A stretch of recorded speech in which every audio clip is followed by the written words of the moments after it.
এবারের বিশ্বকাপ এবং এশিয়ান কাপ বাছাইয়ের শুরুতে স্বপ্ন দেখালেও শেষটা হয় ক্লান্তি আর বেদনার। দেশের সাবেক ফুটবলারদের মতে বছরের পর বছর আন্তর্জাতিক ম্যাচ খেললেও কৌশলগত উন্নতি না হলে অদূর ভবিষ্যতে যে কোনো বৈশ্বিক টুর্নামেন্টের মূল পর্বে অংশ নেওয়ার স্বপ্ন অধরাই থেকে যাবে।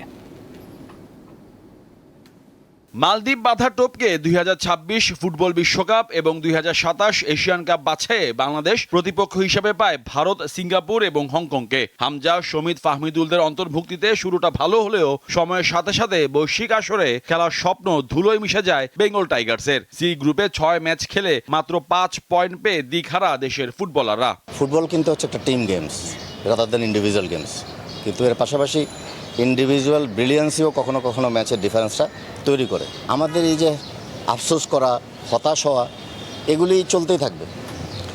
মানে যতদিন না পর্যন্ত আপনি আসলে প্লেয়ার ডেভেলপমেন্ট পাথওয়েটা ঠিক না করবেন এবং well educated player and well equipped player in terms of football performance, ততদিন আপনি আসলে কখনোই রেজাল্ট আপনি পাবেন না। প্রায় 4 বছর আগে বাংলাদেশ দলের প্রধান কোচের দায়িত্বে আসেন স্পেনের হেভিয়ার কাব্রেরা। 2 দফা সময় বৃদ্ধিতেও দলকে লক্ষ্যে নিয়ে যেতে পারেননি তিনি। মূল একাদশ নির্বাচন থেকে শুরু করে ফরমেশন কিংবা খেলোয়াড় সাবস্টিটিউশন, প্রতিটা ক্ষেত্রে সমালোচনার তীরে বিদ্ধ হয়েছেন এই স্প্যানিয়ার্ড।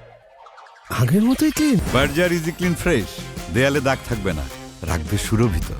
ইউরোপিয়ান হোক বা আপনার ল্যাটিন হোক বা আপনার মিডল ইস্ট হোক, হ্যাঁ, বা আপনার ওই যে এশিয়া এই সাইডের হোক, দক্ষিণ পূর্ব এশিয়াতে হোক, এখানে আমাদের সাথে যাতে ম্যাচ করতে পারে, আমাদের যাতে আন্ডারস্ট্যান্ডিংটা যাতে ভালো হয়। একটা টিমের ডিজায়ার আউটকামটা পাওয়ার জন্য যেমন কোচের ট্যাকটিক্যাল জিনিয়াসটা দরকার, অ্যাট দ্য সেম টাইমস প্লেয়ার্সের কোয়ালিটি এবং ক্রিয়েটিভিটিও প্রয়োজন। ভিয়েতনাম ও সিঙ্গাপুরের কাছে হেরে এ বছরের প্রথম আন্তর্জাতিক উইন্ডো শেষ করেছে লাল সবুজরা। আসন্ন বিশ্বকাপের আগে ফিফার বিশেষ উইন্ডোতে কিংবা আগস্ট সেপ্টেম্বরের শেষ উইন্ডোতে কোনো আন্তর্জাতিক ম্যাচ খেলতে না পারলে নভেম্বর ডিসেম্বরের সাফ টুর্নামেন্টের আগে আর কোনো আন্তর্জাতিক ম্যাচ থাকবে না বাংলাদেশের। তাতে র্যাঙ্কিংয়ে আরও পিছিয়ে পড়া বড় শঙ্কায় দেশের ফুটবল। মোহাম্মদ হাসিব, দীপ্ত স্পোর্টস, ঢাকা।